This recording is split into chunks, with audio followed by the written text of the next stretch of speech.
Hi, everyone. I'm Samantha Quinn. I'm the program director at Poet. We are the network director for the TEAMER program. And if you are here for TEAMER team lead and reviewer responsibilities and tips, then you are in the right place. So first of all, I just want to thank everyone for joining us today, but also for your continued support and help with reviewing and being team leads for the TEAMER program. We couldn't run the program without you. If you've been a team lead or reviewer recently, you'll have noticed some changes that we've made, and that's hopefully to make things a little bit easier to determine the success of projects, the outcomes of the projects. And so this webinar is really to make sure that you kind of know about the updates that we've made to the program, and then also to allow you to ask questions. So just some housekeeping is that this section is being recorded. We will make it available after today. We're going to have a reviewer team lead dedicated page that will have all of the information, both in this slide deck, but also in a written form as well. And then for today, we are going to be using the Q&A feature. So please put your questions into the Q&A box.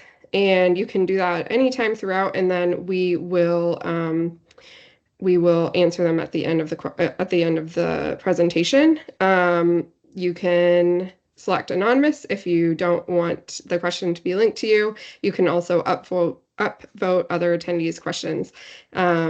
So with that, I will hand it over to Sandia and Enrel to take it away. Thank you. Thanks, Sam. My name is Jesse Roberts. Gonna just kick things off here with the agenda and just give special thanks to Hannah Ross from NREL and Chris Chartrand and Jeff Grassberger from Sandia Labs, who are going to do most of the presenting today. And as you can see from the agenda, we're going over or have gone over the welcome and overview. Hannah's going to kick us off with the purpose of the guide and kind of what is TEAMER and the structure and the roles that at a high level what we're doing between the team leads and the reviewers. And then as we dive into details, we'll have Chris Chartrand is going to speak quite a bit to a lot of the team lead roles, and Jeff is going to speak to a lot of the reviewer roles, going through the rest of the agenda here with rewards and review responsibilities. And again, our main goal here is that we've documented all of this in a guidance document that you likely all have received via email, but there will be a place that's hosted that we'll make sure that you're aware of the location where you can access both the document and this kind of more verbal and visual representation of the guide that you can reference as well.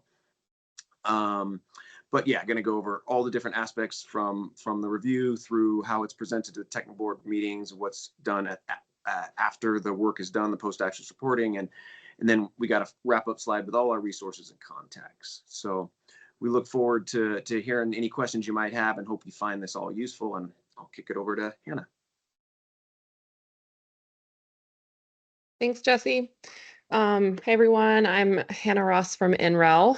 And I'm going to kind of get us started on the purpose of this training or this webinar, and then just some TEAMER structure before handing it over to Jeff and Chris. So kind of like Sam said, there's been maybe some changes to kind of the team lead and review process.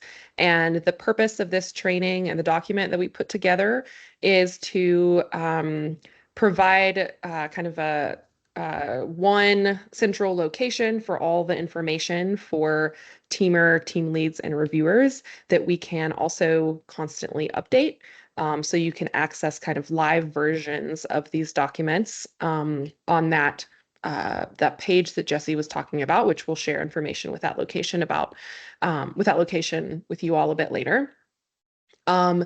But we did put together the kind of README document to accompany these slides, and this webinar is to just kind of go over more verbally and visually everything that's in that document, and kind of get everyone on the same page with the team lead and reviewer expectations and guidance whether you've done this 20 times or one time, I think it's kind of helpful as a refresher and to make sure everyone has all the same information. So we'll kind of outline the roles, responsibilities, and rules, and we've structured this a little bit differently than the README document. So the slides, we're going to go kind of chronologically through the teamer process and where the team lead and reviewer roles come in kind of through that chronological process. And then, again, hopefully serve as an entry point for new reviewers coming in. They'll be able to view this webinar recording, read the document, and have the most up-to-date guidelines on what to do for teamer reviews. And then, like Jesse said, we have kind of some contact information and links to additional resources all at the end of these slides. Yeah, so you all probably know, I'm sure you're all familiar with TEAMER if you've served as a reviewer or a team lead, but just to kind of get everyone on the same page, we'll go over a quick what is TEAMER and TEAMER structure slides. So TEAMER is fundamentally a technical assistance program. So we aim to link applicants who are seeking technical assistance in the form of testing or numerical simulation, expertise, with facilities who can provide that expert assistance to them. And then in addition to helping individual applicants, model their specific device or test their specific device, achieve their specific research or development goal. TEAMER also wants to build knowledge within the marine energy community by having requirements on the data and reports information that needs to be published and released at the end of each TEAMER project. So helping individual applicants and then building this kind of resource of knowledge and data that helps the marine energy community as a whole. All right, next slide, please. Yeah, so the TEAMER structure kind of goes all the way from the Department of Energy down to you all, the team leads and reviewers. So the DOE Water Power Technologies Office kind of sets at the highest level the requirements and finalizes approvals, all that sort of thing for TEAMER. So they provide the overall project leadership and final approval of facilities joining the network, approvals of projects for each RFTS round, et cetera.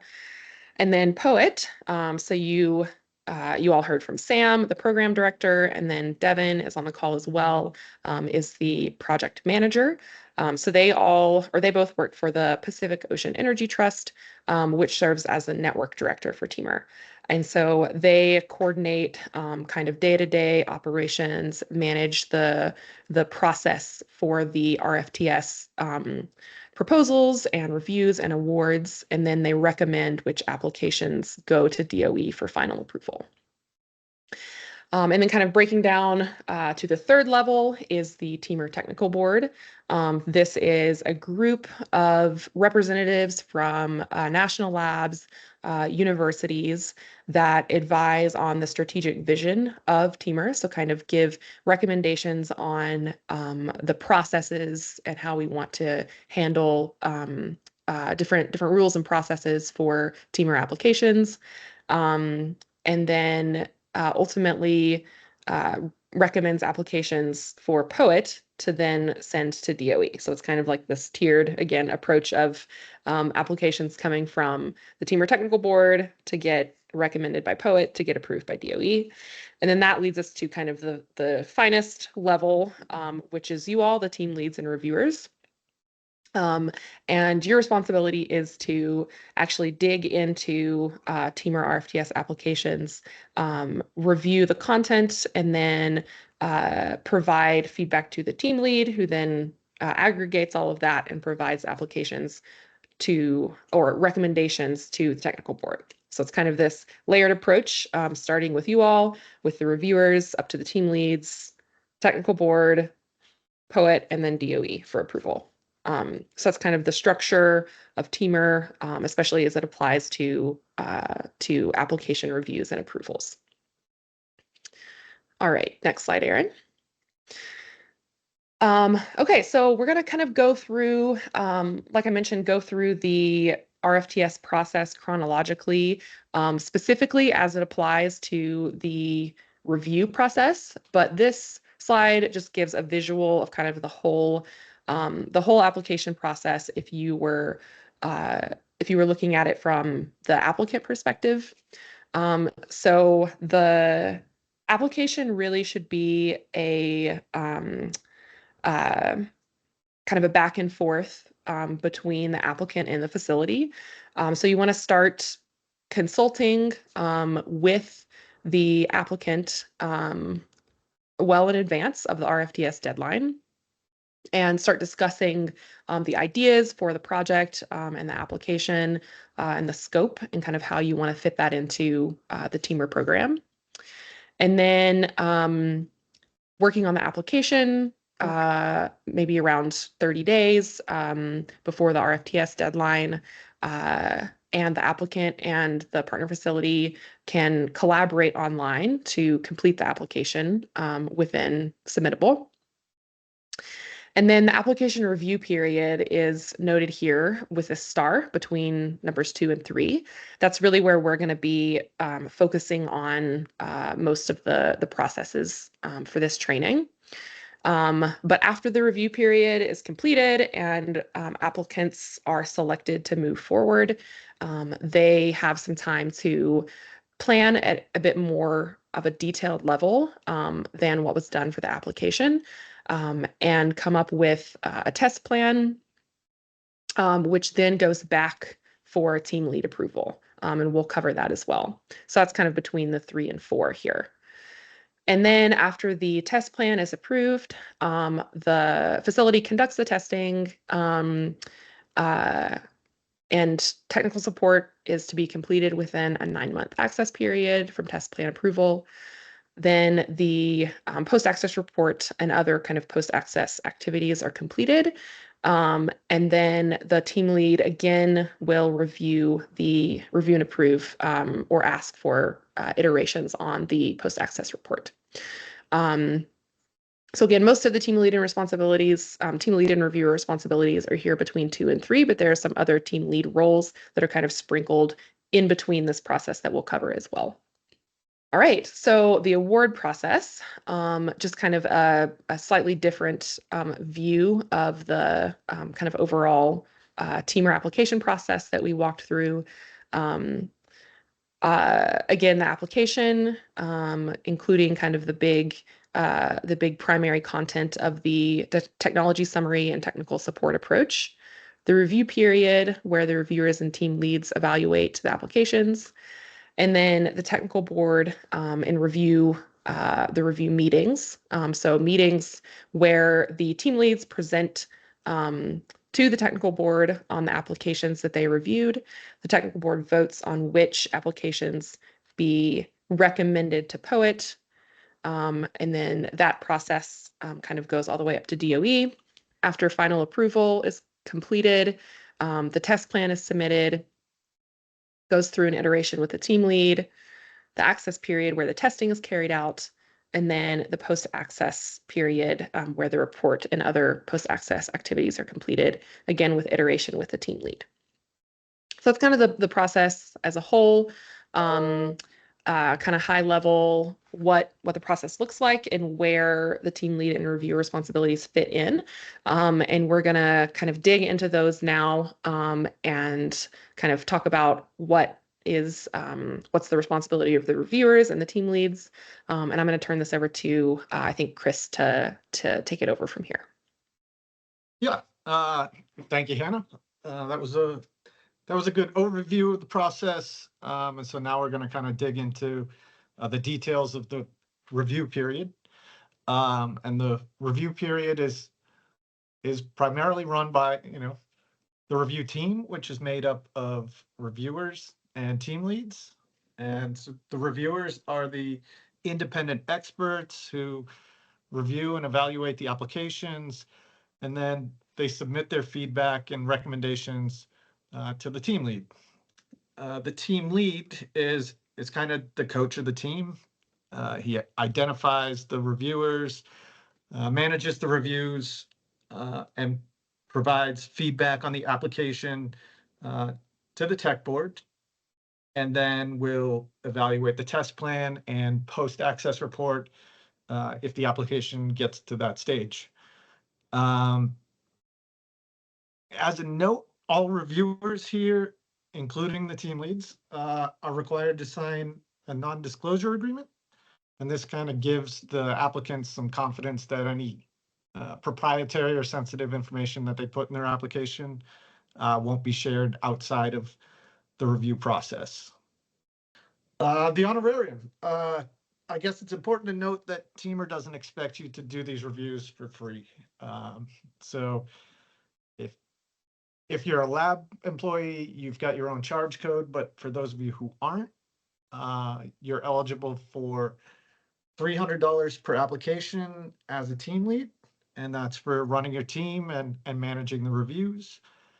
And should an application go on to the test plan stage, you're eligible for $200 for reviewing the test plan. Reviewers are eligible for $200 for each review that they perform. And a team lead that also officially acts as a reviewer on part of the review team can kind of double dip. They can serve as both the lead and a reviewer, and they're eligible for $300 for the review for the lead and $200 for the review. So the team lead responsibilities, basically they're in charge of building their review team, and these are kind of the 4 steps in performing that. The first thing they need to do is assemble a team. The team needs to be at least 3 people. As I mentioned a second ago, the team lead can act as one of those reviewers. But the other 2 need to be independent. There's a reviewer list. This is a smart sheet. It's a web-based form which provides a list of all the registered reviewers, their areas of expertise, their contact information, their organization, and it's got some smart filters in there if you're looking for people in certain areas and you want to filter the list down to find someone appropriate for the application that you're looking to review. It's important that you start this process early. So as a team lead trying to put your team together, the sooner you start, the better. There's always a possibility that the people you reach out to won't be available. They may have conflicts of interest. For whatever reason, it's always better to start early, give the reviewers the most time. This process, you'll typically have about 30 days to complete this process. So if you start early, that gives everyone enough time to perform the reviews. And then it also gives the team lead enough time to consolidate the reviews and put together the recommendation for the tech board.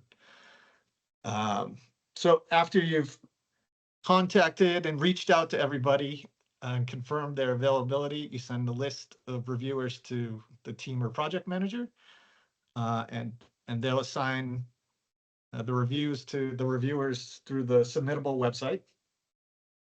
And as a team lead, it's on you to check on this progress regularly. So go to the submittable site, see who's submitted their review, who hasn't, poke them if they need a little prodding. Make sure that everything's done on time so that it won't hold up the tech board meeting and that you'll be available and ready to give the summary when the tech board meeting occurs. And then some considerations while you're forming your team. I suppose this should go kind of without saying, but you need to make sure all the reviewers are qualified to evaluate their assigned applications. And by this, I mean, reach out to them, ask them, give them a summary of the application and ask if they're comfortable with that review. The smart sheet may say they have expertise in numerical analysis, but that can be kind of a wide field. So yeah, just reach out to them, see if they're comfortable with that. If not, sometimes I'll ask them for a recommendation for someone they think may be qualified to review the application. I should note the smart sheet is not an exhaustive list. If you find someone that's qualified to do the review that's not on the list, you can reach out to TEAMER and have someone added to the list. And that's kind of how the list grows. So yeah, just make sure you reach out to people that they're comfortable with the review, that they're qualified for the review. Make sure they come from different organizations. It's good to get a diverse kind of point of view on all the applications that are being reviewed. So yeah, try not to choose two people or more than two people from the same organization. Check for conflicts of interest between organizations and reviewers. So if an application is from an organization, don't pick reviewers from that same organization. We just try to avoid bias or the perception of bias in the review process. Another kind of thing to look out for when you're going through the smart list is try not to pick more than one graduate student. We'd like the reviewers to be professionals in the field. So we want to limit that to one graduate student of at least a master's degree or in the third year of a PhD program. Yeah, and for resubmitted applications, so these are applications that were maybe discouraged from going to the test plan stage or denied previously. Try to get one or two reviewers that was on the original review panel. This gives us someone on the panel that can check to see if the concerns were addressed. But we also want to add in some new reviewers to get a fresh perspective and a new set of eyes on things. Yeah, and I think those are kind of the key points to keep in mind when organizing your review team. And I think Jeff is going to kind of go into some of the details now on what it's like to be a reviewer. Great, thanks, Chris. My name is Jeff Grassberger from Sandia National Labs, and yeah, I'll be talking more about the reviewer responsibilities.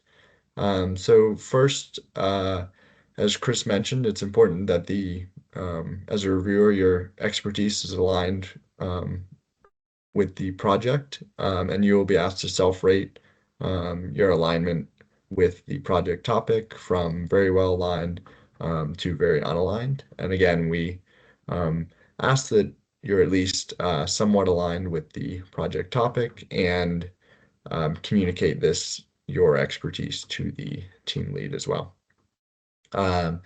The reviewers will then go through the application and evaluate the application as a whole, score, and comment on it using the review criteria listed in the submittable website. So on submittable, you'll actually see some of that review criteria on one side of your screen, as well as the application documents on the other side of your screen. So you can kind of quickly switch back and forth between reviewing the application and providing scores and comments. And those review criteria are shown, or some of them are shown on the left-hand side here, with ratings from excellent, moderate, fair, and poor to indicate the quality of each section.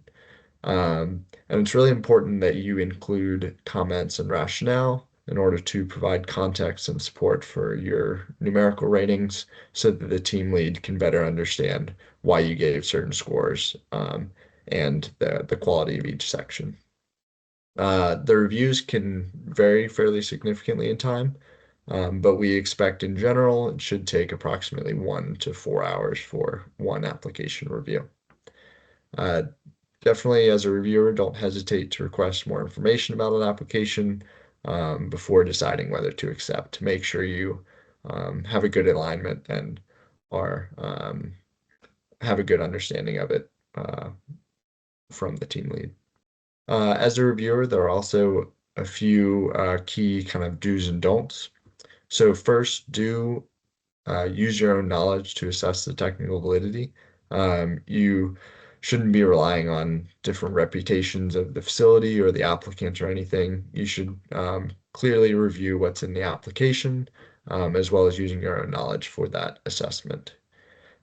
Do respect alternative methods, even if they differ from your own.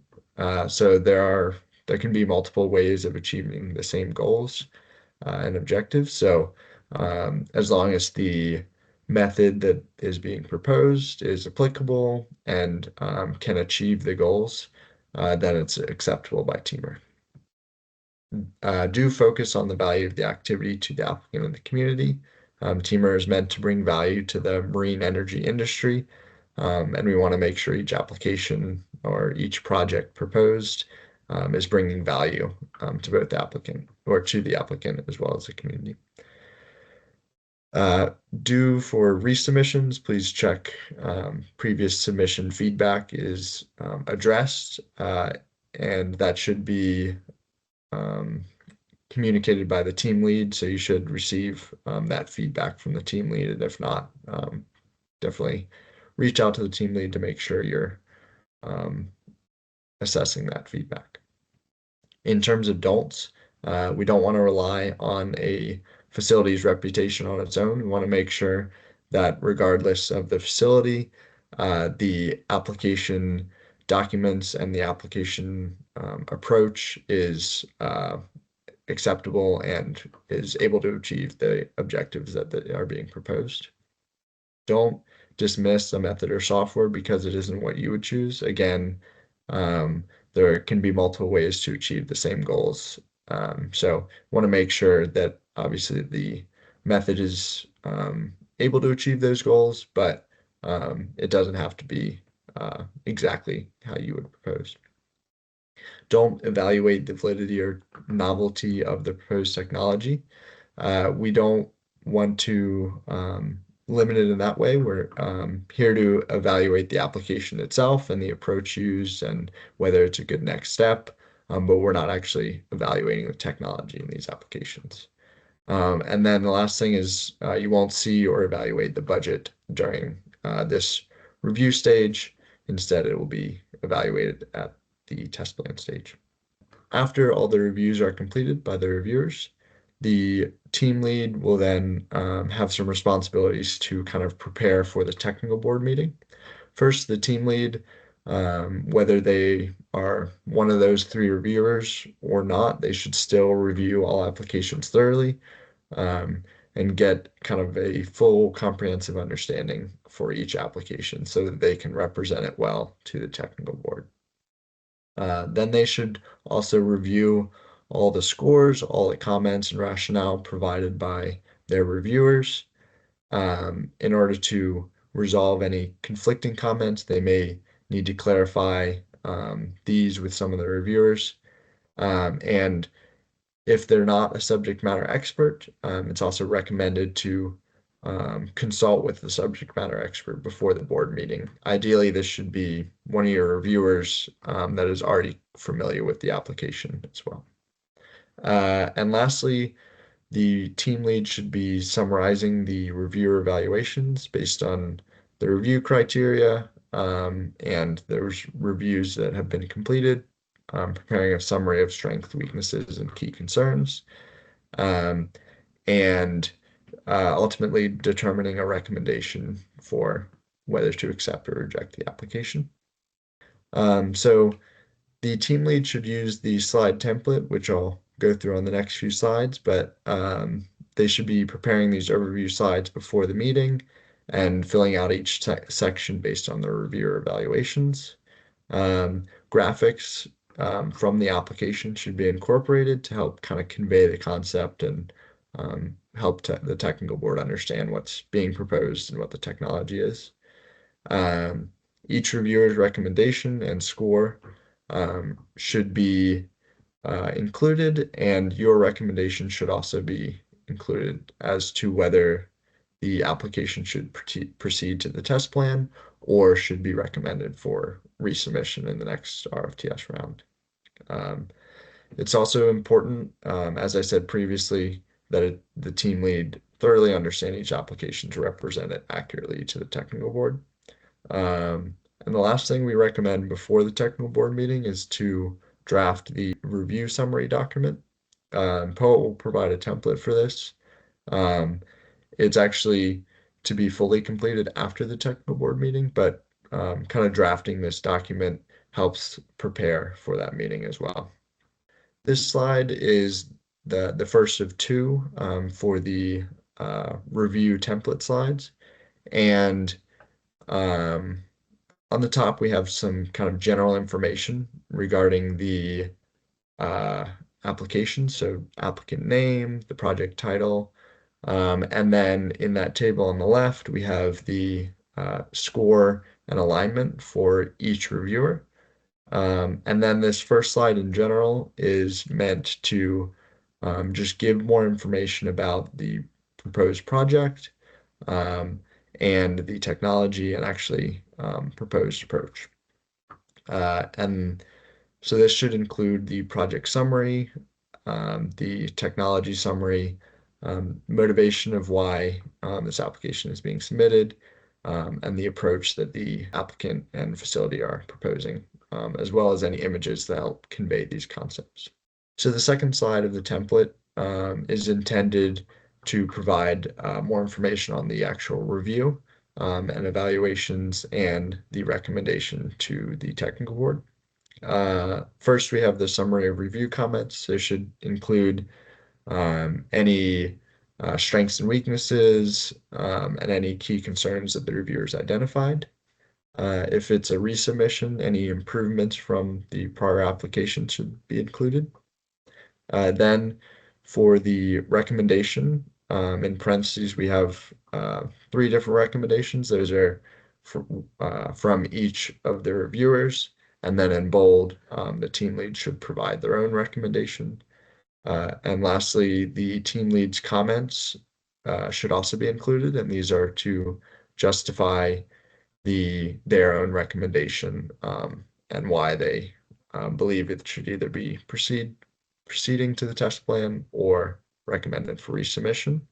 And then on the right-hand side, this graphic provides kind of a qualitative way for the technical board to understand a little more about the application. It's for each section, there's a row, and on the right-hand side, the approximate weight of each of these sections is provided for more information. And these will stay the same, but what will change based on the application and the reviews are those center boxes indicating whether each section is bad, indicated by the red shading, okay with the yellow shading, and good with the green shading.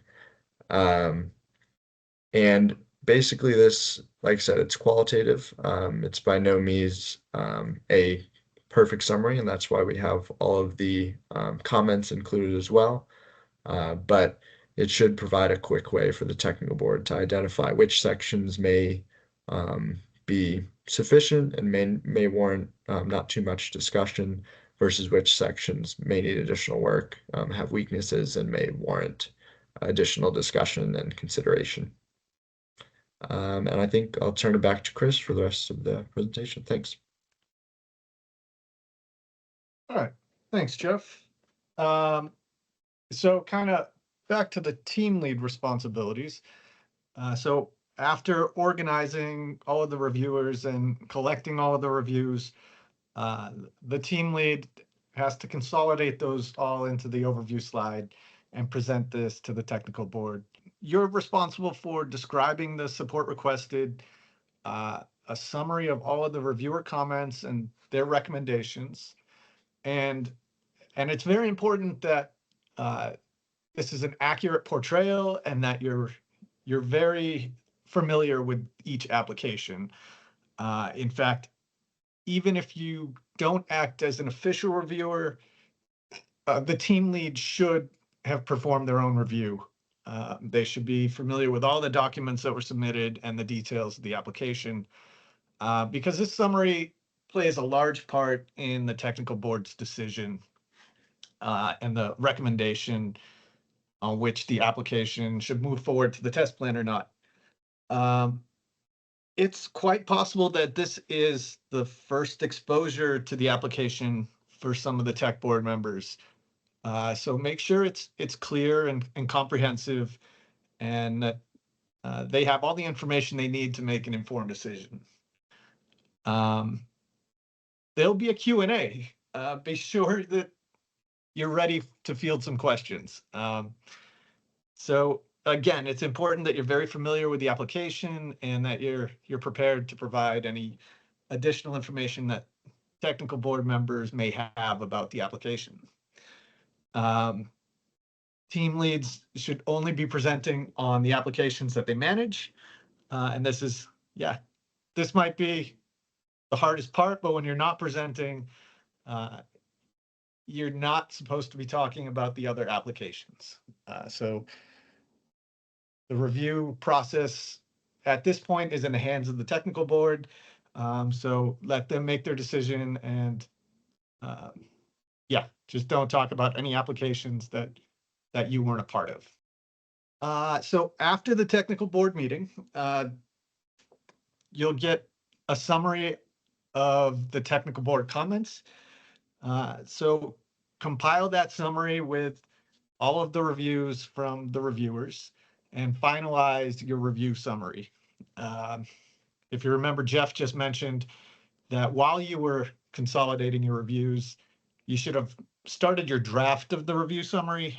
And this is all the strengths and weaknesses of the application, any comments directed at the applicant by the reviewers. And after the technical board meeting, you finalize this by including POET's recommendation, whether to proceed or not to the test plan stage. If an application is recommended to proceed to the test plan, include a list of elements that were recommended for the applicant to include. So any comments the technical board had that they wanted to see in the test plan, make sure you include that in the summary that goes to the applicant. If an application was recommended for resubmission, it's kind of the same process. Include a list of improvements and comments that were made by the reviewers and the technical board for the applicant, so that they can make a better application in the next round. A summary of all the strengths and weaknesses, all reviewer feedback to the applicant should be included. It's important that you maintain the anonymity of the reviewers, so refer to them as reviewer 1, reviewer 2, reviewer 3, and only share comments that were marked for the applicant. So in the review, the reviewers may make comments to the team lead, to TEAMER. Some of those comments weren't intended to be shared directly with the applicant, so please only include comments directly addressed at the applicant.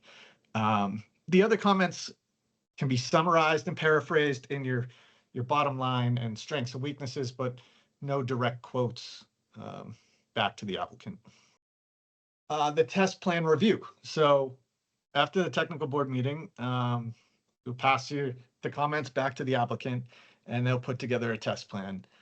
The team lead is then responsible for reviewing this test plan with the intent of making sure that it's consistent with the application, that this is what was approved by the reviewers and the technical board.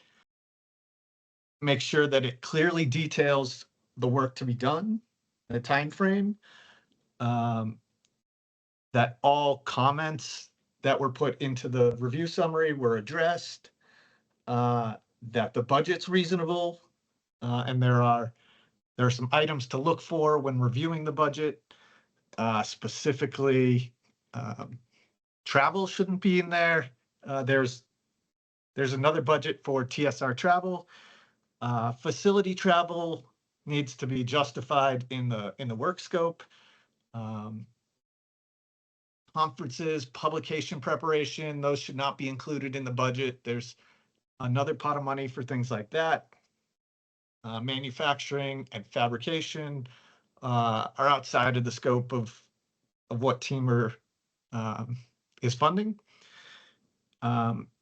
Any large equipment purchases over $5,000, that's outside of the budget. And contracting and subcontracting needs to be approved by POET. So some items like that to look out for. And if you have any questions, you can always reach out to TEAMER or POET and make sure that everything is approved and allowable. And then provide your feedback and recommendations to POET on the test plan. Make sure you're clear and you have actionable guidance to the applicant and the facility on any changes that need to be made to the test plan. And don't be afraid to repeat this process until you're happy with the test plan. So if you have to send it back 2 or 3 times, that's okay. And another important note is if the test plan is outside of your area, you can reach out to POET and they'll connect you with a technical board member who might be able to provide some expert input or connect you to somebody who can, just to make sure that we've got a very good review of the test plan and that everything's being evaluated fairly. So assuming the test plan went well and the test plan was approved and the access period was performed, the applicant will submit a post-access report documenting the work that went into the access period. The team lead is then responsible for reviewing this post-access report at the end of the access period.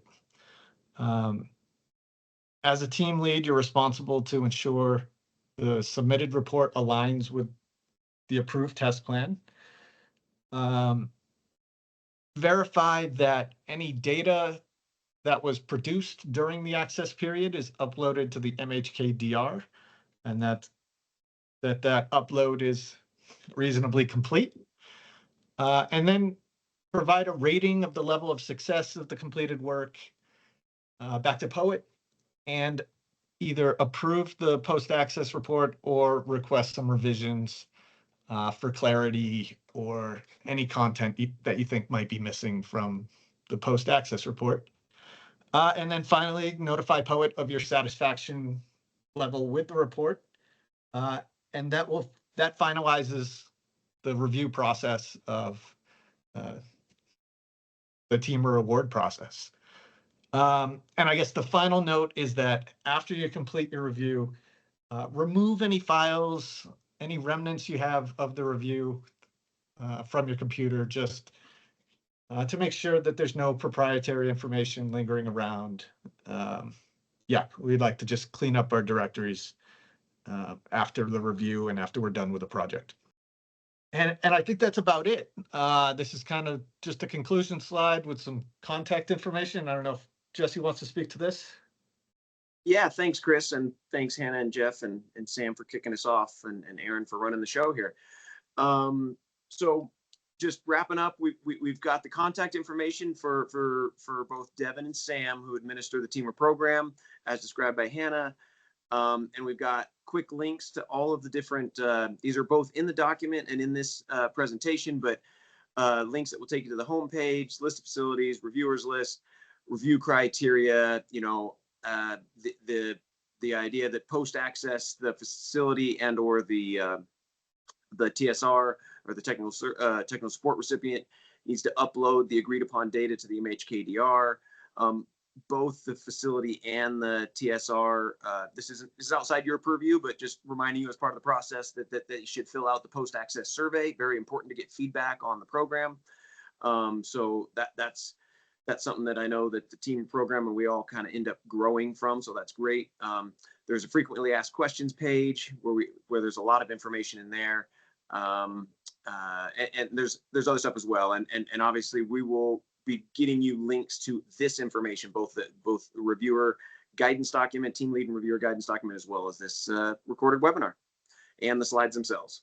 So at this point, I did notice that perhaps the Q&A feature wasn't working or wasn't open. And so we would want to open it up to questions now, and you could probably type them directly into the chat if it didn't, if the Q&A option wasn't directly working.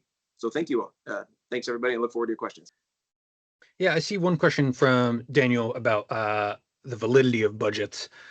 Just to answer that, during the initial application review stage, the budgets are not discerned or evaluated by the team lead or the reviewers. Poet does perform a compliance check at that stage to make sure there aren't considerable unallowable expenses there. But for approved selected projects, those do get evaluated by the team lead during the test plan review, which happens a few months down the road. Thanks for the question, Daniel. Seems like we were quite thorough. We thought it might take a half an hour, and we used most of the hour. So, but please, this is an opportunity to get your questions, and we'll directly answer them here. And I suppose after this webinar, the best place to direct your questions would be to Sam and Devin. They can then pass they'll be able to answer almost everything, or likely everything, but they could also bring us into the fold to help address questions as needed. Or I don't want to like put us on the hook for anything, but I know there's frequently asked questions for TEAMER. There may be a frequently asked questions, something for this guidance document, for this reviewer guidance document that we may create as well. This is a living document. We expect it to grow over time and be improved basically from your questions and just from any changes that happen in the review process over time. And I saw another question pop in. Yeah, to answer that question, very likely, almost all the time, if a project is selected by the technical board and approved by Poet, it does move forward. The only circumstances where that may get complicated would be open water projects, which kind of go under a different circumstance. If there are significant issues raised with permits there, that might impact the ability for us to move forward with the project. And there are sometimes considerations that go into DOE's duplicative funding scope checks. So if it's unclear whether or not part of the scope may be already funded by a different project, we may ask for follow-up questions for some more details for you to provide, just to make sure that there aren't any issues of allowability there. But for the most part, it's very rare. I can maybe only think of one or two very off circumstances where the project was not able to move forward, but that had nothing to do with the proposal at hand. And then Devin, as far as access to the kind of page where all of this will be stored, is that something that's going to go out with like the next review assignments? Yeah, so moving forward, when team leads are assigned to take on a project, they will be given links to the resources, linked to this recording, any of the other items they might need, like a blank NDA for new reviewers to sign.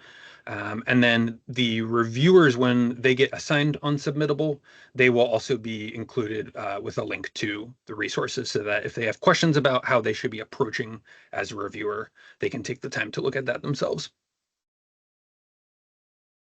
Yeah, so there's a question of any word if TEAMER will be continuing and for how long with the current DOE admin. We currently still have funding from our original award. So we'll be going, hopefully right now we're projected to go through the end of next year.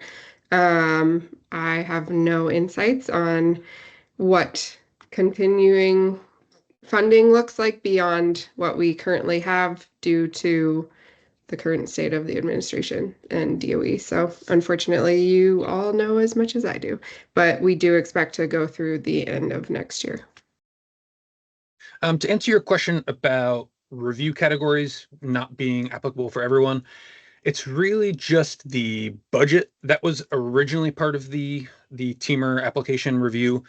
but we wanted to avoid getting into discussions about the relative value of a project. So that's why specific project budgets aren't evaluated until the test plan stage now.